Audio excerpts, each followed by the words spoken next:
অনেকে চল না তত্ত্বাবধায়ক সরকার নির্বাচন কমিশন সরকারি কর্ম কমিশন যখন গঠন হবো তখন সরকারি দল এবং বিরোধী দল একত্রে হাজ করুক। অনেকে চল না যে সরকার আইব ইবে ইচ্ছাকৃত ভাবে সংবিধান মেজি হন পরিবর্তন করি না পারো। সংবিধানের মধ্যে গুরুত্বপূর্ণ যদি হন পরিবর্তন করে অনেকে চল না ইয়ে নারা জনগণত্বন মতামত লবিল্লাই গো গণভোটের বিধান চালব।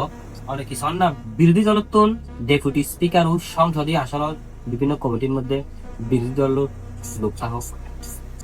অনেকে চল না পরিবারতন্ত্র বাদ দিয়ে রে এন সংশোধন যেটা উগ্র ব্যক্তি চাইলে 10 বছরের তুন বেশি প্রধানমন্ত্রী হইতে পারিব। অনেকে চল না সংসদের মধ্যে নারীর প্রতিনিধিত্ব পর্যায়ক্রমে বাড়ক।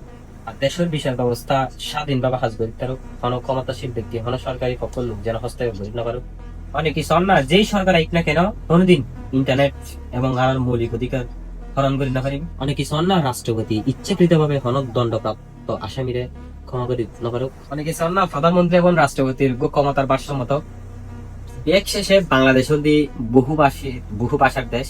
এই বাংলাদেশের মধ্যে যেদিকে ভাষা আছে বাংলা ভাষার পাশাপাশি এগিনে রাষ্ট্রভাষা হিসেবে স্বীকৃতি হোক। যদি অনেসন এই যেগিন হই এগিন পরিবর্তন হোক দেশ নতুন গরিব ফিরুক অনেকেই সরে চালু না পারুক তৈরি অনেক গণভোটের মধ্যে আর অনত্য যদি মনে হয় আগে যা আছে ব্যাগ নিয়ে ভালো আছি কোনো পরিবর্তন দরকার নেই তৈরি গণভোটের বেজি না দিতে দেশ পরিবর্তনের চাবি কিন্তু অনারত অনারোগ্য বুটাই হয়ে দিব দেশ সুখে যাইব।